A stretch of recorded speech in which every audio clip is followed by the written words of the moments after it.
Hola, bienvenidos. Mi nombre es Iván Andrés Mora Barragán, estudiante de la Universidad Estatal de Bolívar de la carrera de Derecho. Hola, bienvenidos. Mi nombre es María José Monteros Vázquez, estudiante de la Universidad Estatal de Bolívar, carrera de Derecho. Hola, bienvenidos. Mi nombre es Jacqueline Pilar Ana Luisa García, estudiante de la Universidad Estatal de Bolívar, Facultad de Jurisprudencia, Ciencias Sociales y Políticas, Escuela de Derecho. Hola, buenas tardes. Mi nombre es Brian Gaibor. Soy estudiante de la Universidad Estatal de Bolívar, carrera de Derecho. ¿Qué es la teoría del delito? Antes de entrar en contexto qué es la teoría del delito, veamos qué es delito.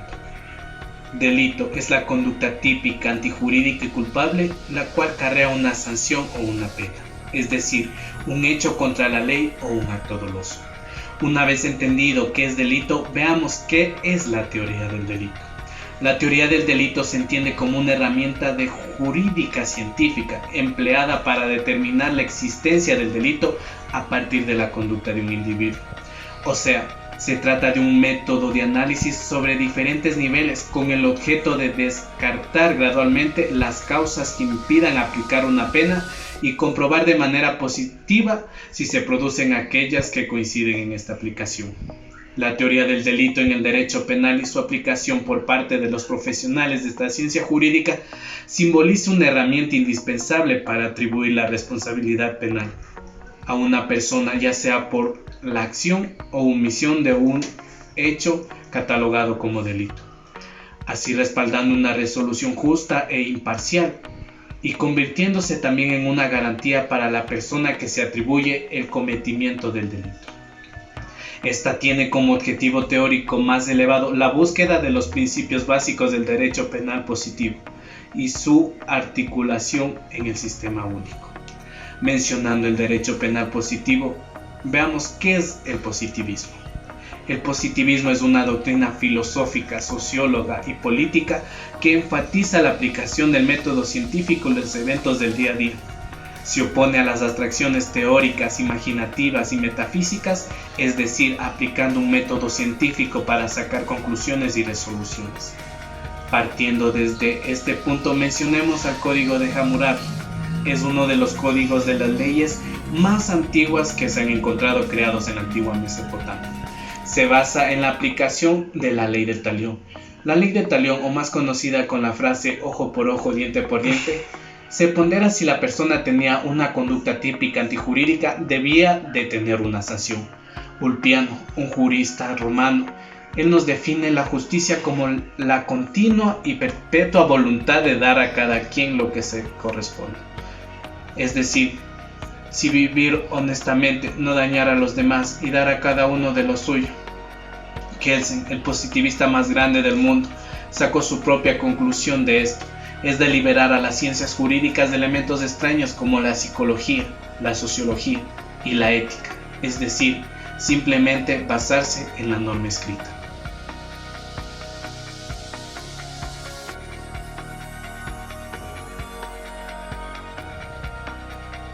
Históricamente, los dogmáticos penalistas han elaborado diferentes sistemas de la teoría del delito, ordenando diferentemente sus diversos elementos. Actualmente, coexisten los dos sistemas básicos, el finalista y el causalista. Estos dos sistemas se configuran de forma similar a la hora de conceptualizar el delito como una conducta típica, antijurídica y culpable. Sistema causalista de la teoría del delito. Tiene su origen a finales del siglo XIX, donde surgen las ciencias experimentales y se trata de adaptar la teoría del delito al método de las mismas. Si bien se ha ido perfilando su propia evolución, sus autores precursores son Frank von Schlitt y Ernst von Belling. Sistema finalista de la teoría del delito.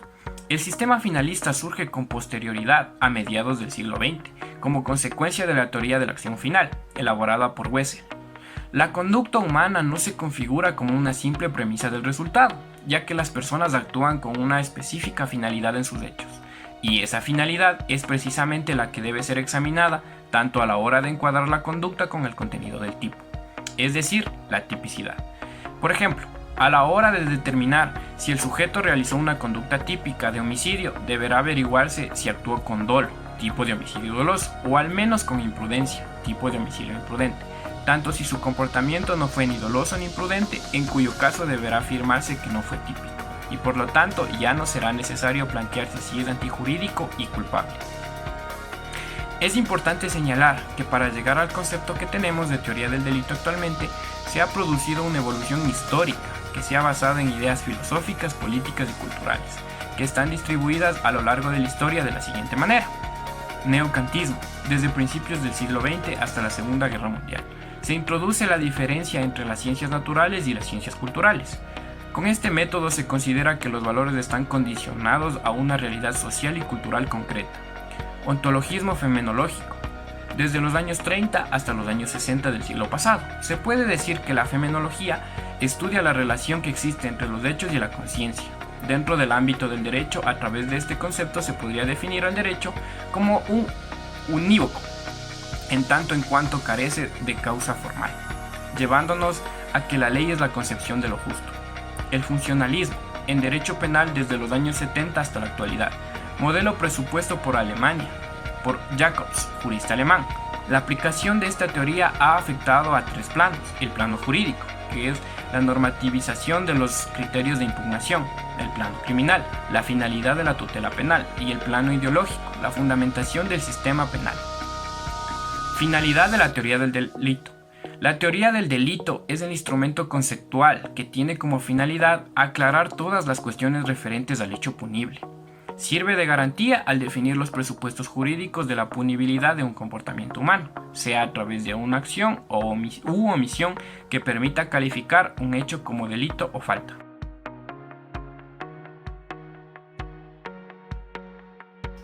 Ahora vamos a hablar de los elementos de la teoría del delito. Según Zaffaroni, la teoría del delito es cuatripartita. ¿Qué quiere decir esto? Que se está dividiendo en lo que es la conducta, la tipicidad, la antijuricidad y la culpabilidad. Vamos a hablar un poco de estos uno por uno. Primero con la conducta. ¿Qué es la conducta? La conducta es la acción u omisión que pone en peligro un bien jurídico. Los elementos que configuran a la conducta son persona como sujeto activo o pasivo, la voluntad de ellos de hacer, y esto se tiene que exteriorizar. La acción se divide en dolo y en culpa, siendo que el dolo, la intención de causar daño, y la culpa es de infringir el deber objetivo de cuidado. La omisión se divide en omisión propia y la omisión impropia, diciendo que la omisión propia es cuando el sujeto activo infringió un mandato legal, y la omisión impropia es cuando el sujeto activo infringió el deber de un tercero. Como excluyentes de la conducta tenemos lo que es la fuerza física irresistible. Vamos a dar un ejemplo de este excluyente. Digamos que en un terremoto muchas personas salen corriendo de un lugar y producto de la desesperación una persona le empuja a otra, pero porque hay mal personas empujándole a esta, lastimándole a esa persona, lo que fue sin culpa. Tenemos el otro excluyente que es el movimiento reflejo. Digamos, yo estoy manejando y de producto de un estornudo acelero y sin querer atropello a un niño. Y tenemos el otro excluyente que es el estado de plena inconsciencia, cuando una persona es sonámbula y a consecuencia de esto bota un florero a una persona que justo pasaba por su casa. Tenemos que tomar en cuenta que estos tres excluyentes deben ser comprobados, porque es hecho sin culpa. Vamos a hablar del otro elemento, que es la tipicidad. ¿Qué es la tipicidad? Es la adecuación de la conducta a un tipo penal. Es la acción u omisión del sujeto activo con la conducta. En el tipo se incluirán las características de la acción prohibida, por lo que podemos decir que el tipo es la valoración de la conducta delictiva. Ahora bien, tenemos la parte objetiva y la parte subjetiva. Como parte objetiva tenemos que está formada por el sujeto, la acción, el verbo rector y el bien jurídico protegido, siendo la encargada de determinar los aspectos de la imputación a la conducta y el resultado. Y por la parte subjetiva no es solo más que la verificación en relación entre el autor y el resultado de esta, identificando con el fin de realizar la conducta a través del dolo y la culpa. Hablando del tercer elemento, que es la antijuricidad. Bueno, la antijuricidad es cuando se amenaza o se lesiona sin justa causa el bien jurídico lo cual está estipulado en el COIP. No existe infracción cuando se encuentra injustificado por uno de los excluyentes. Vamos a ver los excluyentes de la antijuricidad. Tenemos que es el estado de necesidad, que es cuando se protege un derecho por estar en peligro. Tenemos el de la legítima defensa, que cuando se defiende un derecho siempre que exista una reacción actual, una agresión ilegítima o la necesidad irracional de la defensa. Estos dos son los excluyentes, es decir, si se comprueban estos dos excluyentes, están libres de lo que es la antijuricidad. Ahora bien, vamos a hablar del último elemento. El último elemento es la culpabilidad. Para que una persona sea culpable debe ser imputable, cumpliendo la conducta, la tipicidad y la antijuricidad. Es decir, para que haya culpa, tiene que estar comprobado que ya existieron los elementos anteriores. Los excluyentes de este tenemos el que es el trastorno mental, la responsabilidad de embriaguez o intoxicación. Pero mucho ojo en esta parte. Este excluyente solo se cumple con las personas que están en embriaguez y intoxicadas, pero que lo ha hecho un tercero, es decir, no por mi voluntad. Un tercero me dio de tomar una droga o me dio algo que me hizo perder la conciencia. Podemos decir que sale de los excluyentes. Y tenemos las personas menores de 18 años. Si han cumplido con todos estos elementos, se podrá imputar a la persona.